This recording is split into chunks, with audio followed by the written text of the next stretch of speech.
strategically think, but act very locally.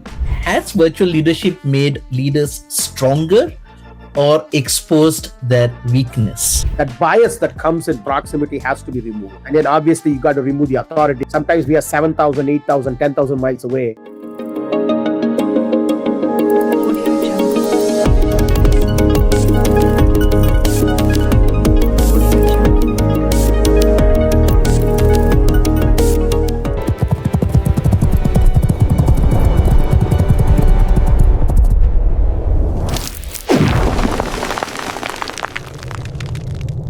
Welcome to Ashwamedha, a 2-day global leadership management conclave conducted by the Regional College of Management. In ancient India, the Ashwamedha symbolized visionary leadership. Ashwa means horse, a horse which was released by a powerful king to travel across regions, symbolizing a ruler's confidence to expand influence, build alliances, and face challenges with courage and preparedness. Today, Mr. Arvind Kashyap. He's joining us from Texas in the US. Arvind Kashyap is CIO at Riddle Sports with 25 years of global technology leadership.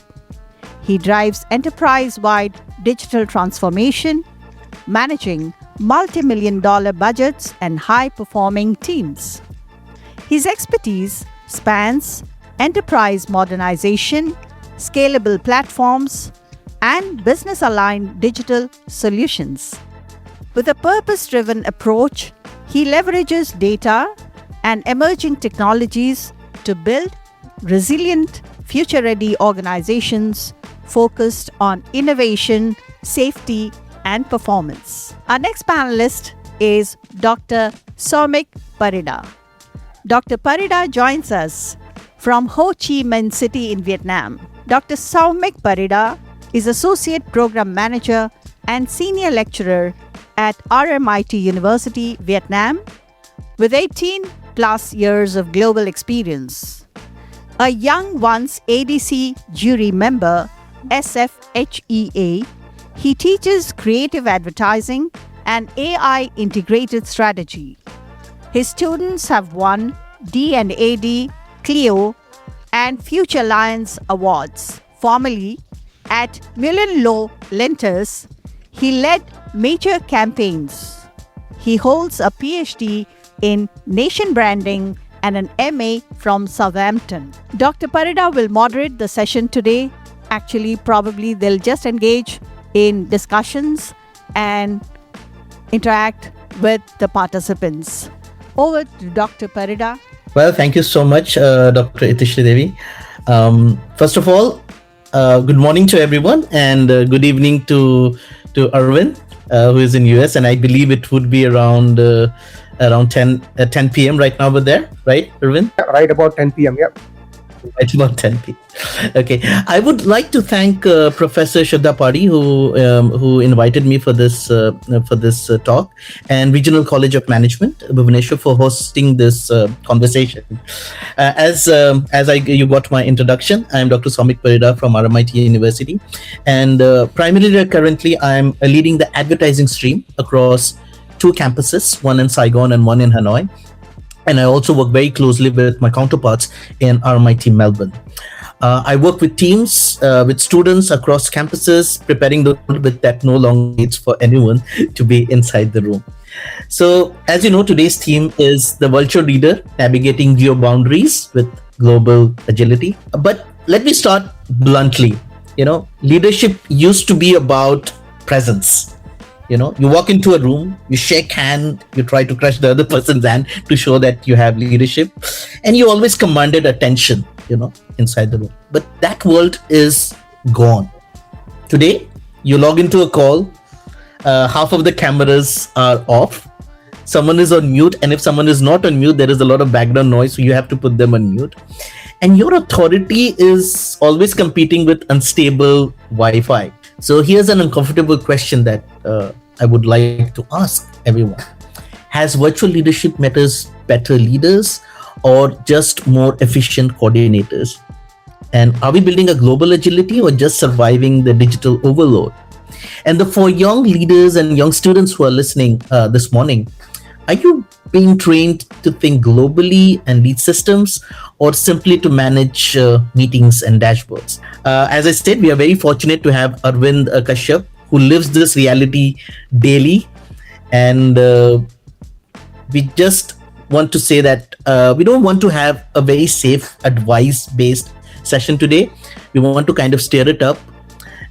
This session that we are going to start in a few seconds is about pressure testing, what leadership must become when distance is default, and when culture is distributed. That means you have a lot of cultures and multicultural people working in your team, for example, and where technology plays a big role in every decision that you make. So without further ado, we'd like to start the session. And Arvind, I just want to start with the first question. You know, we use the phrase global agility all the time, but what does it actually mean in practice? Like, what do you think? Like, because you have so much experience of working across different industries and currently in one of the biggest industry in which is sports. What does global agility mean to you, and how do you define it? Sure. Yeah. Thanks for having me. And this is a very interesting topic, right? Many a times we come across topics which are straightforward, right? Either it's digital, or you talk about AI, you talk about automation, you talk about a lot of technology topics. But digital and this global and agility is a very interesting topic if you really put both of them together, right? And in the industry that I work with, sports and sports equipment, there's no boundaries, right?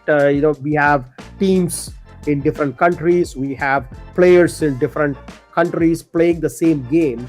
So we as an organization and at Riddle as a company, we have to be mindful that we are serving the global population, right? Whether they are teams in Australia, teams in Japan, Mexico, Canada, UK, Germany, US, doesn't really matter, right?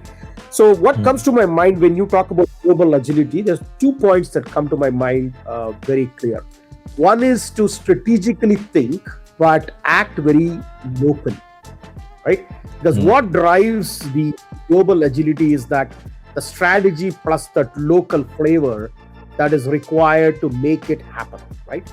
And again, anything with agility is speed. Anything with global is sensitivity. So if you take speed and sensitivity together, because you have to be sensible, because you're cross border, cross culture, across different time zones, different people working in different areas. So you have to bring speed and being very sensible to that. So if I see in my work, right, culture awareness absolutely important, right? For global agility, you need to be aware of the culture. You have to really bring in emotional awareness, because these are skills that are very important when you talk about global and agility. Because leave technology on the one side, right? That we will deal with digital, with whatever technology that we talk about. But what is end of the day, you're working with people and you're working with humans. So what is very critical is the strategy, local, right? Act locally, be aware of the culture, be aware of the emotional part of it, and really drive this with speed. Because end of the day, business is running at a faster pace today compared to what it was in a few decades back, right? Because today everything has to be now. There is no tomorrow, because tomorrow is different, right? Today is there, tomorrow is different, and we don't know what's going to happen tomorrow, right? Companies have gone under in less than the blink of a time. So with that, I think it's a cultural awareness and emotion. Those are the two things that come to my mind. How do you manage the time zone? How many time zones do you work with on a daily basis? In my work, at least, and leading the technology team for the organization, but 7, within the US there are three time zones. Exactly. So leave that part of beyond the US, we've got 7, 8 time zones. right? Dealing with Right. workforce in India, workforce in Europe, and workforce in Mexico and Canada and the US. So it's about 7 to 8 time zones. I have to say that it's already like 10 p.m. and you look as fresh as you were attending the meeting at 10 a.m. And I think that's because of the different time zones that you're always used to working on. And that again ties up really well with your answer. One of the things that we want to do in our organization is we want to blend with where we work with. So as an organization, we have made a very conscious effort to have leadership presence in different parts of the world. We hold our board meetings in different countries. We have monthly visits that we organized from different places. People come and visit. Every quarter, our leadership team go to different factories where we actually manufacture our products. So we as an organization has really put employee first and experience first, and driven it through actually we becoming part of the larger organization. So even though we are headquartered in Chicago, US, we're never seen as a Chicago company, because we're seen as a company which is headquartered in Chicago but works globally, supports global workforce, right? And present ourselves in those regions, as much as we can. So me personally, I travel to different factories every month. Our leadership team travels every quarter. We make it a real good point to have our board meetings in different regions. So it's interesting because so it's interesting that the leadership is not only using the digital space to kind of run the daily activities with your team, but also you make it a point that you also have monthly visits to have that physical presence as well, to say that yes, we are there. So that's also an interesting interesting observation. Great. So which I want to follow up with the question to this one is that it's a bit controversial question, and I would like to know what you think about it. Has virtual leadership made leaders stronger or exposed their weakness? It's an interesting question. I think it's a deep-rooted one, right? The answer is yes. Right. Yeah. It has made leaders stronger, and at the same time, it has also exposed the weaker ones. So it is. Right. It's just because this is where you have to look at what we need to remove from leadership and what we need to add to the leadership, right? If you think of global virtual, you have to remove authority. That's number one, right? You have to remove the proximity bias. You're not going to see the person in face to face. You're not going to be tapping on the shoulders. You're not going to be going out with that person for lunch or breakfast or whatever, right? You're not going to have those things. So that bias that comes in proximity has to be removed. And then obviously you got to remove the authority, because sometimes we are 7,000, 8,000, 10,000 miles away with no authority on that person. What needs to get added to the leadership is clarity.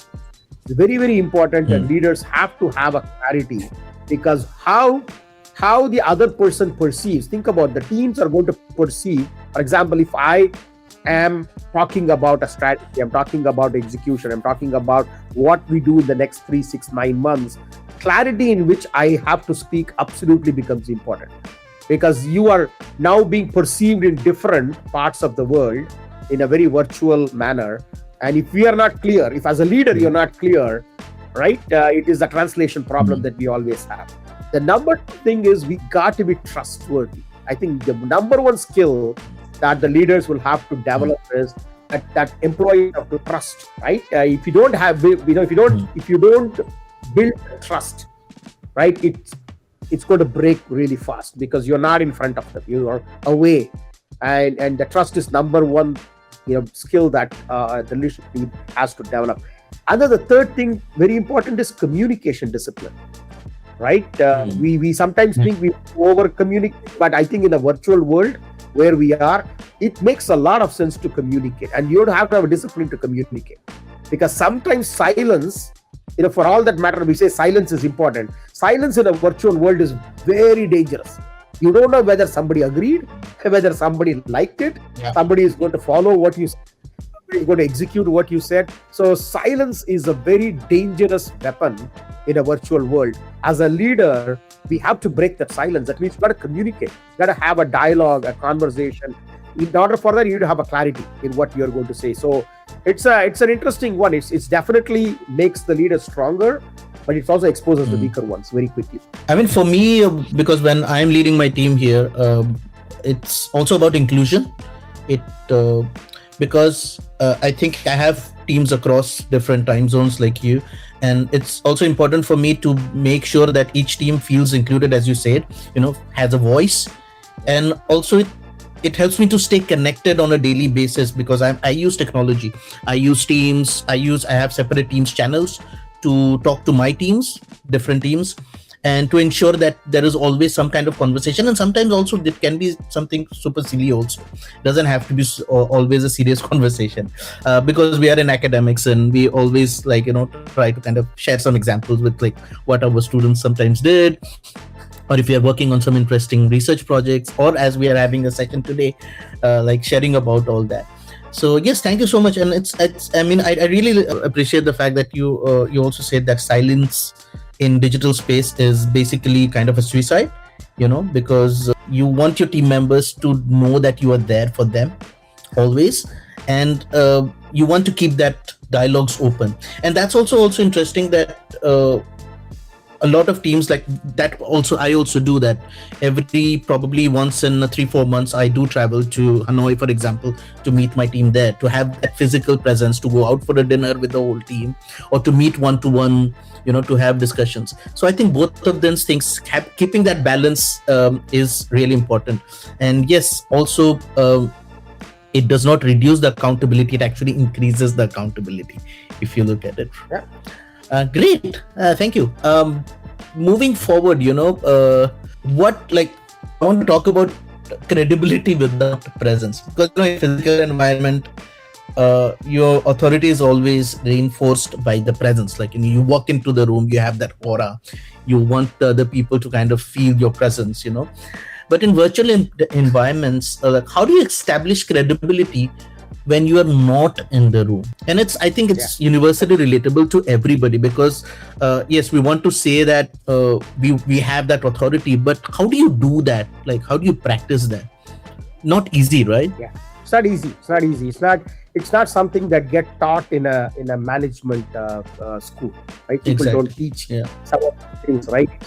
It's experience. It's you fail, you sometimes learn through that failure and all of that. So when you look at credibility in a virtual world, at least from my experience, number one, I have to be prepared, right? If I am not prepared, people read through that very quickly, and face to face they will read through it, think they are 10,000 miles away. They are going to be like, it doesn't matter, whatever this person says, it's probably it doesn't make it doesn't apply to me, right? I don't understand what they're talking. So number one is to really be prepared. Number two is precise communication. I would still go back to that we seldom put a lot of effort in communication. We think that we wrote, when we all write emails, we all make presentations, and many times we think that we've written an email, right? Assuming the other person is going to read and understand, right? And make sense out of it, and I'm going to act on top of it, right? Not just make sense, they have to act on it. And they have, first of all, they have to align, and then they have to act, right? It is very, very difficult for us to really understand what are we trying to communicate, right?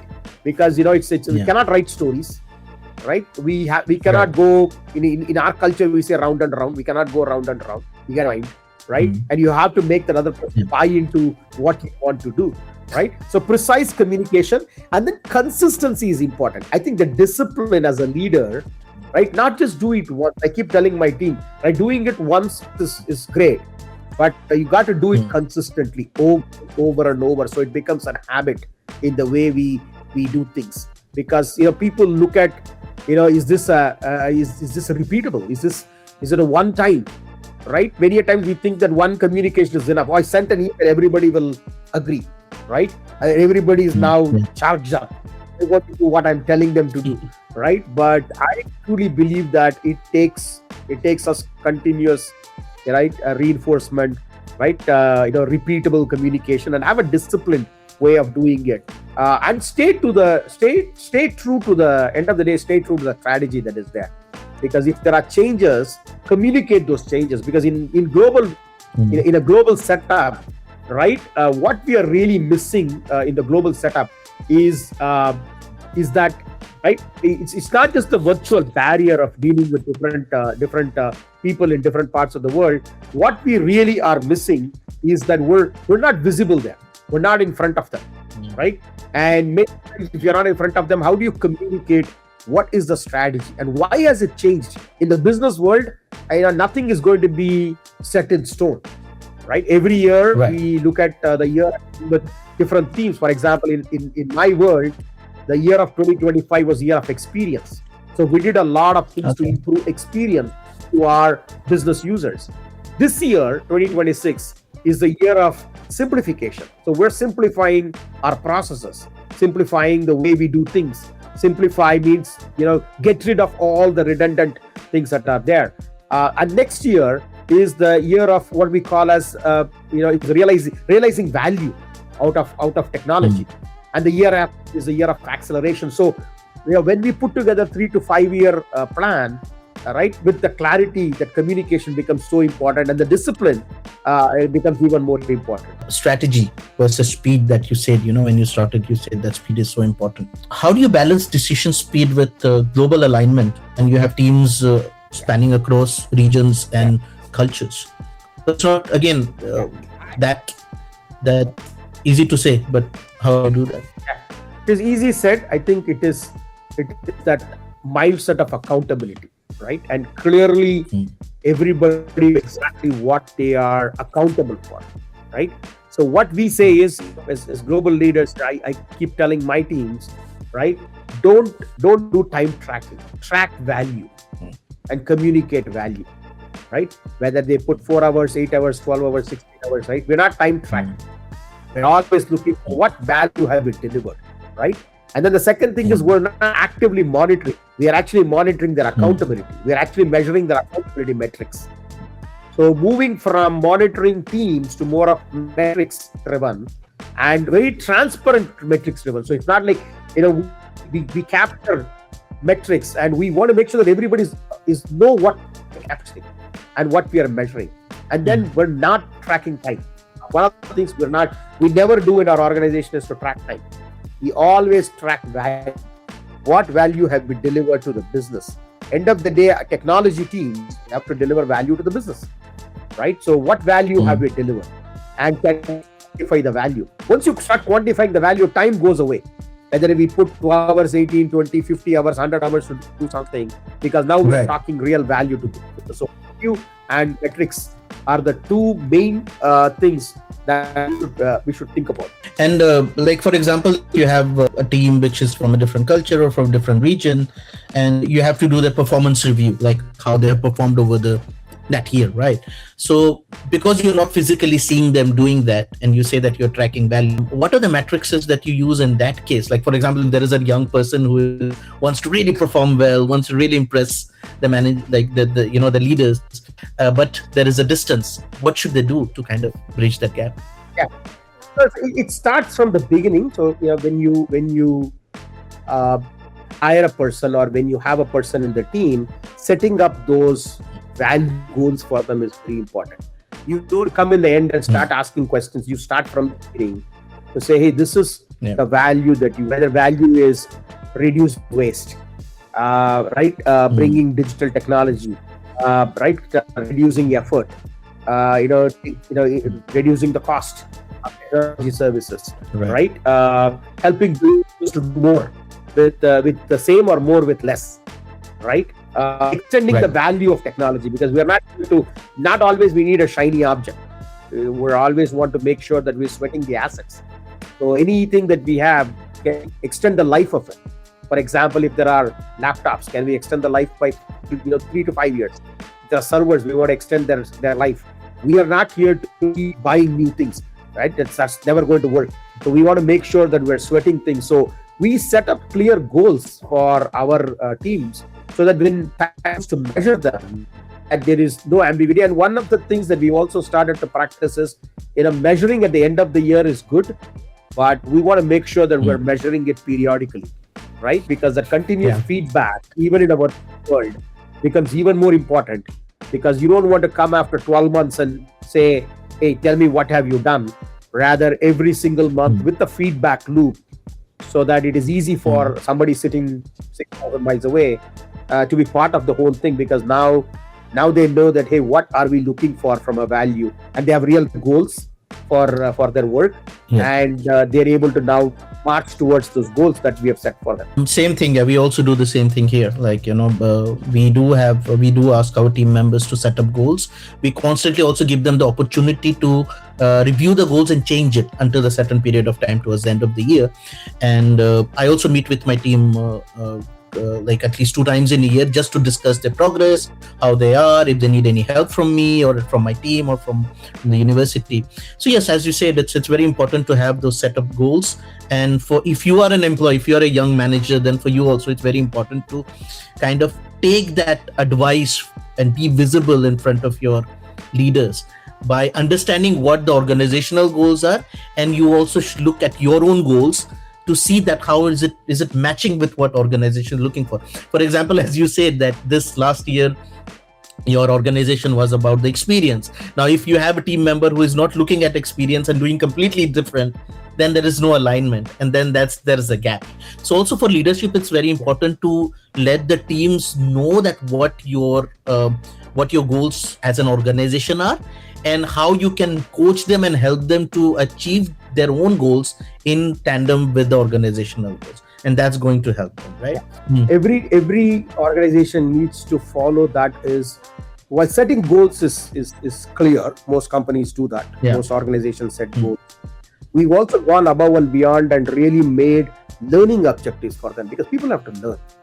Right? In this world that we are in, what we know yesterday is different from what we need to know tomorrow, because it's changing so fast, right? So unless we objectives on the learning side, right, it becomes very difficult for employees to step up to the next level, because our expectations is going to be, increasingly difficult for them to meet if they are not learning. So what we have done for every one of our employees, wherever they are, right? So we have set up learning objectives for them, right? And learning objectives that we want them to learn. And we've also given them a freedom to choose whatever learning objective that they want to set. So today I have my teams that are working in warehouses, have a learning objective. They want to understand AI. They want to understand the data analytics. We don't stop that, because that skill is useful a year from now for them. Setting goals, one, but definitely setting them up for success is very important as employees, because as leaders, we all have to find ways to set our teams for success. Fantastic. But okay, we want them to be successful, but we also know that it also virtual leadership also can lead to a lot of friction, because when teams span geographies and cultures, where do you think from your own experience the friction most commonly appear, and what do leaders usually get right or wrong in that situation? I think number one friction I see is decision making, because you don't want to have a culture that everything comes to the corporate and we have to make decisions, right? We want to democratize decision making, because it's not possible that every single thing I got to check with my manager in US. I want to check with my boss sitting somewhere else, right? That is going to slow down the whole thing. So we have given boundaries on what they can make decisions, and given them, end of the day, as long as they're able to achieve the value, they can make decisions. Because for me, decision making has to be, I keep telling my team, it has to be at the edge, right? Because if you are, let's say you are an IT technician, right? You have to make decisions there. What is important, right? You don't want to come back with a problem all the way to US, and we are making decisions for them. So decision making is one, which slows down. Agility also slows down the speed. I think the second important thing is the friction will be in trust, because if you cannot establish trust across cultures, across time zones, across different regions, right? It is very, very difficult for anything to happen. So in order to establish trust, I think the number one thing that needs to do is, do what you say and say what you do, and be very transparent in how you communicate that. Because the last thing is, if we don't do what we say, and if we don't say what we do quickly, especially in different cultures and different geographies, it'll be like, yeah, nothing is going to happen, right? This is not an important one. Let's try work on it. So it's tough. I think this is one that we all have to consciously make it happen. It's not something, right? Especially at a management level, we all want to do what we want to say what we do, and what we want to do what we say, and we want to say what we do. Great. I think from my own experience, I do have, like I said, I do have some teams, lectures working across campuses. So I have some courses where a lecturer is teaching, is the course coordinator. That means the person who is responsible for a particular course. They're leading in, for example, in Saigon, but then you have some lecturer team member who is teaching in Hanoi, and sometimes friction happens. There is a disagreement between the teams, and it's also important, like for me, that I see a lot of friction happening between people, because when you manage people who are working in teams, then the friction also can happen within them. So as a leader, it's important that for me at least, that I make sure that I hear both sides. Then I invite them, like for example, to have, because there is a distance, we are in different places, so I invite them to have an online meeting, discuss about the issues that they're facing, and not kind of continue the conversation over emails, because then it becomes the blame game. You keep receiving hundreds of emails. So for me, it's important that to kind of, I use, actually technology is great in this sense that I can immediately organize a meeting and have a face-to-face meeting, just like it would have been in a physical room, and we always resolve the situations. But it's important that we don't kind of hide behind the email chains to kind of reply to those, because that can happen a lot, which I feel. We are all working with people, right? It's exactly. Emotional awareness, activity is all important, because end of the day, organizations grow, organizations do, because people, end of the day, it's the humans who are doing the work. Absolutely. You're a factory worker, and we need to understand that. Yes. If you're if you're a factory worker making something, all of that is still human who are making things happen. So as long as we can deal with people in a sensitive way, that's something that every leader has to have, whether they are in person or whether they are virtual, that dealing with humans in a very sensitive way, and really, right, that's a very critical leadership skill everybody has to have. Yes, and I think also for a leader, it's important to be aware of what changes are happening, because again, even leaders need to learn constantly. Because even leaders need to understand that the people are changing. Right now, a lot of young people, Gen Z and millennials, you see that there is a very different kind of working style that they have. So as leader also, it's important for us to understand that, okay, this generation is different, so their work style is different, and then that means managing them and leading them is also a little bit of a different task. So it's a constant learning cycle for all of us, actually. We understand how to work with them. I think if you are in mid 50s, let's say 40s and 50s, it's tough to connect and tough. So that's another big learning for, right? We have to learn how to work with Gen Z. Absolutely, and that's what basically I always look. I meet with a lot of communication agencies, advertising agencies, the CEOs across Vietnam, and I tell them that if I can produce award-winning students who are winning some of the biggest creative awards in the world, then why can't you, when you take them in and they work with you, why can't you produce the same? That means because you don't understand how to work with them. So I do a lot of workshops with a lot of agencies to basically tell them, how to work with young people, because that's basically what I do. I also work with young people and trying to understand the psychology. And again, it really helps me with my leadership and with my process of leading my team and also leading the students, which is now getting back to another very interesting question, because as you see AI and automation and digital systems being scaled globally, what do you think remains uniquely human in leadership? We see so much technology around us. AI is coming and doing a big things, and I can see a lot of people kind of, delegating their tasks to AIs, thinking that okay, now the AI understands me, so they can do a lot of things that I don't have to be physically present. But then that can also be a big problem, because again, like you said, we are talking about being like that human factor is so important, especially when you have teams across geographies. So how do you kind of manage that, and how do you manage the technology in this sense? Yeah. We're learning this really fast, actually. This adoption of AI is peaking right now. Everybody, everywhere, right? Everything you touch has got AI. If you don't have AI, either use ChatGPT, Gemini, or whatever, and you get some things done. So I think from an AI and what we need to do as leaders is, or what we need to look at from a human standpoint is, I think still decision making is still in the hands of the humans, right? While AI can do the job, which we want AI to do the job, right, as much as it can. For example, it should read the emails, it should generate content, it should help us analyze documents, it should help us analyze tons of data. All of that is still absolutely AI should do that in a day-to-day life. But what is also important is humans still have to take decisions, right? Because they got to apply the judgment, right? Because what AI really lacks, it does not know.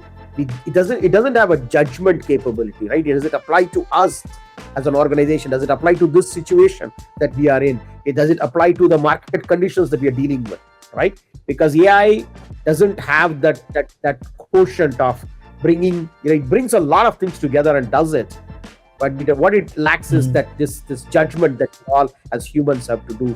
So I would say judgment, and also say that we definitely have to interpret this and really really understand the meaning and translate the meaning for our benefit. So within our organization, we are starting to roll out enterprise-wide AI solutions for people to get their job done. So you can spend more time on judgment, decision making, interpreting the data, rather than analyzing data, right? Rather than going through everything and figuring it out. The figuring out part will happen through AI, but you still have to, as a person, has to apply that and add a meaning to that.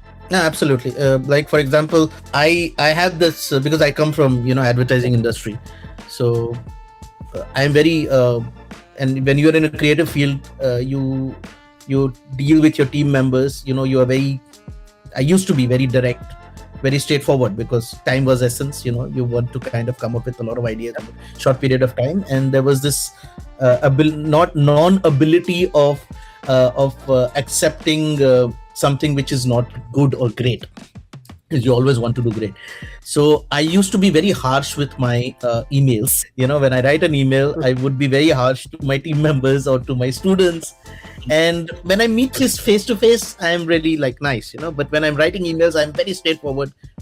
So what I started doing was that I started using just AI to kind of write, I write an email as I take out all my anger on the email, and then I just ask the AI to kind of make it more empathetic and make it nicer. Yeah. And that always solves the problem for me now.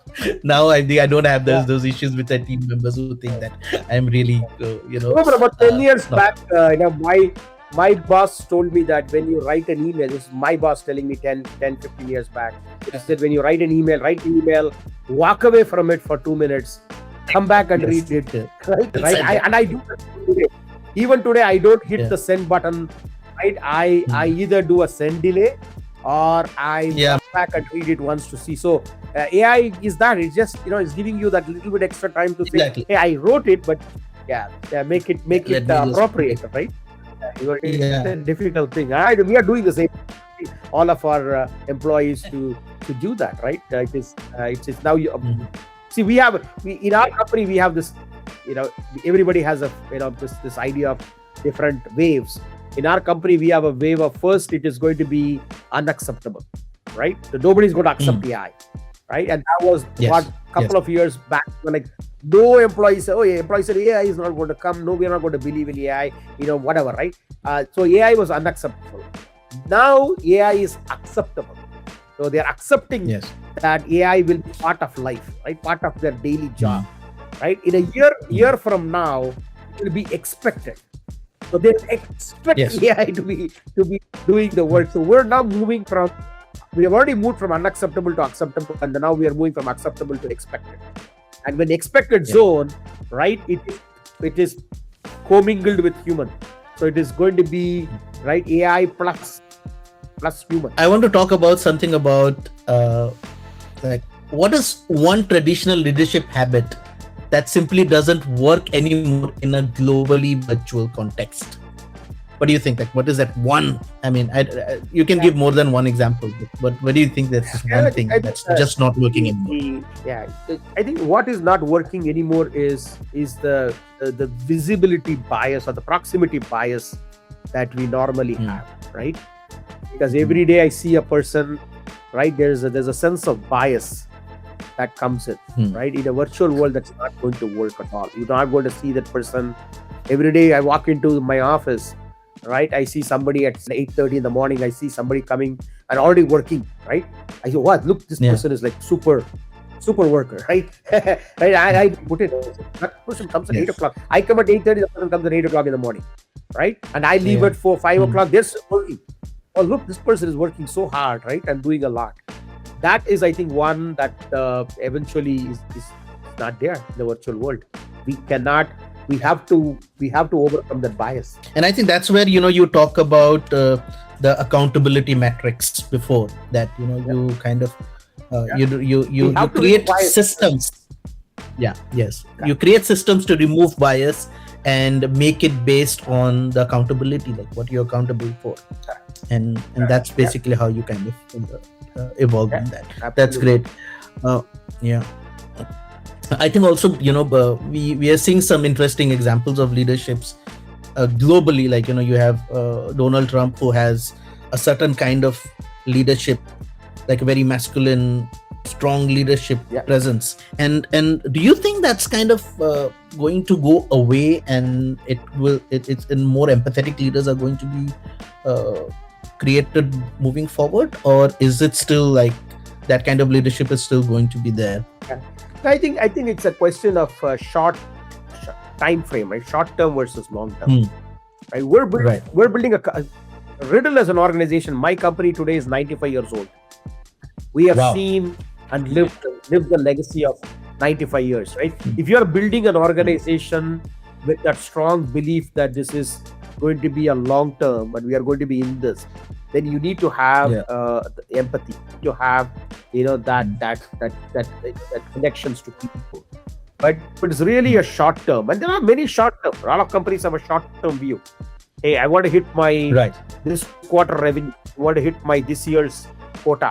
I want to hit this year my stock has to go up. There's always those short term, and in the short term world, you take those bold decisions, whatever bold decisions you have to take. Right. Great. So if you're advising a 25-year-old aspiring global leader today, what capability must they build in the next 5 years to stay globally relevant in this virtual world? Yeah, I would say the number one thing that they have to develop is communication. We have to find ways to communicate clear, communicate precisely, and communicate that makes that others will understand. And I think communication skill, I don't think AI can replace that. I think that communication absolutely will be a key, because competency will get you in the door, right? Communication will build the trust. I always feel that competency we can all get. I'm sure if you attend colleges, if you go through your 4-year degree, and it becomes number one in this virtual world. Yeah, no, I completely agree with you that yes, communication is important. So can we take a few questions from the audience? The first one is by Shiv Prasad. He's asking, if virtual leadership is effective, why the return to office push progress or illusion? Virtual leadership is effective, but remember, we are we've been working in offices for hundreds of years, right? It's not going to go away. It's a change that is happening, and it will happen. It will continue to happen. What virtual leadership we're talking about is also global, because organizations today are cross-boundary, right? Cross country, and it's borderless. Actually, in many cases, the organizations are borderless. So even though there is a back to office which will be there, because remember, we invest heavily in office space. We have a built infrastructure. We want people to come together because that's how we've been in hundreds of years, since the time people started working, right? So it's a change. It will slowly will adapt, because hybrid is the way we are going right now. I'm sure that'll continue for some more time before we go all virtual. The office space kind of gives you a sense of community that you also need to have sometimes, that community around you. Some people, you don't want to be locked inside your room. I mean, this is also what happened during COVID. So for me, like I actually, even if I don't go to my office every day, right now, because of this virtual, because of the fact that I can kind of work from home sometimes, and I can manage my teams and manage my work, but still I like going, because I know I like going to see, like, I sometimes see some of my colleagues. We sometimes go to have some lunch or tea together within that space, and it just brings a sense of community. And it's important, I guess, that we are, as Arvind said, we are social creatures. We can't expect to be always locked inside a house or in a coffee shop and working. You want that space around you where you feel that I belong to some place, outside your home. And I don't know, if you're not married yet, I don't know whether you want to be there in the house or not. But once you're married, I think sometime outside the home also is a little bit good for you. Okay, the next one is from Manisha, and I think this is addressed to Mr. Kashyap. When you speak about precise communication and consistency, what is the biggest mistake you see the new generation make? Is it better to be brief and fast, or detailed and occasional? I think Manisha's question is important, because it's probably a Gen Z trying to be part of the larger workforce. Where communication matters is when I say precise communication, right? You make the other person understand what we are trying to say, right? It's very, very difficult, and sometimes we don't do a good job, right? We think we want to write something because we have a point of view. Now, whether we don't know whether the other person even understands your point of view, right? Because we have something we want to say. This is what we want to say. We will write it, and many a times you read it, doesn't make any sense at all. So I think that is what a precise communication would essentially be. The second thing is it is better to communicate often rather than very short, because it takes time for people to really align yourself. Why are you communicating to somebody? Because you want that person to align. That we want that person to do something. You want that person to really help you out, or do something that is very important for the organization. So I would say often communication, and also precise, so that the other person understands. And in the communication, the biggest is silence. So silence actually means it's never taken as an agreement. Don't take silence as an agreement. Right? That's the worst thing that we think. When somebody didn't respond, that means they agreed to whatever you said. I think that's the worst thing that can happen. I think I just want to add one thing, and I know this question was for Arvind, but it's also important to understand who you're communicating with. What do they prefer? What is the style of communication? Because different people have different ways. Like, for example, for me, I like short communication through Teams. Just messages. Just message me. Any question you have, immediately message me. But then I also have some of my boss doesn't like that. My boss, my dean, she likes to have proper emails during work hours. So there are different people who have different ways of communicating. You need to understand who you are communicating with and what do they prefer. So ask them the same question that you asked us, and they will tell you, like, okay, yeah. Yeah, I have a sort of counter question to that. Yes. In a global world, don't you think sometimes communication might be a problem because you come from different backgrounds, traditions, etc.? Yeah, it is. We see that all the time, right? Because I have team members in Mexico, I have team members in other countries. The way they write it, it's difficult, and that's why I want them to be very clear in their communication, right? They don't write history, geography. We don't. Sometimes it's very difficult to understand what they're actually asking for, right? So we coach them, we train them, we educate them, we ask them to learn, right? And it's our employees, so we got to help them out. So I always go above and beyond to really help them out, because end of the day, we're one company, right? We are globally, we may be spread across, right? I always treat that as it's an opportunity for them to learn. So we make sure that they learn what they are asking for, what they are writing, what they're communicating, and we do encourage them to write in their language. We are very open, because today's technology, right? If somebody writes in Spanish, I can easily translate that and read it in English. So we are very open. If somebody wants to write in Spanish, we encourage that to happen. There is AI, and you can always use AI to kind of to kind of recreate a communication that you want to communicate. You can write in your language, and then you can get it translated. So technology is actually helping us with bridging that gap of communication. Right. Okay, thank you. Are we good to wind up, please? Yes, I think we are. Yeah, we are. Yeah, thank you so much. Okay. Thank you. Thank you so very much, Mr. Kashyap and Dr. Parida. And wonderful discussions. I wish I could repeat everything that I learned. I've been noting down religiously, but I think we are running a little short of time. So I just skipped that for a moment, and that's why we decided to take the question. So thank you, gentlemen, for this extremely thought-provoking session. Thank you, everyone. This has truly been a valuable session that challenged our thinking and equipped us to lead with greater agility and global impact. Today's conversation reinforced the virtual leadership requires cultural intelligence, digital fluency, and the ability to build trust across geographies and time zones. So with that, we come to the conclusion of this discussion. And thank you again for joining us from different geographic locations. Thank you, and have a good day. Thanks.